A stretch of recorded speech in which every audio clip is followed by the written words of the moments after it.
Ready for me. He's planning to buy. But I thought in Malacca. Take a road trip to Malacca lah. Eric will do that for me, right, Eric? But how should I take care of the doggy? In the car. Throw it in the back seat.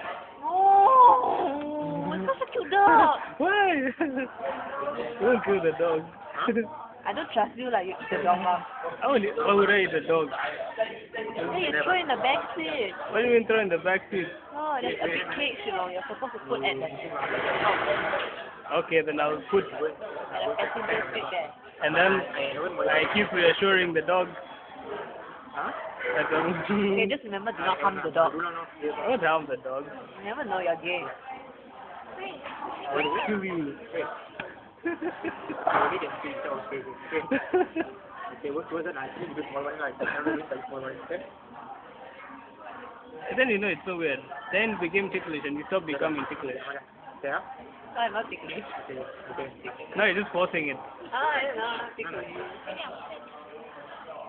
That's terrible. Sure, no, this is on next week.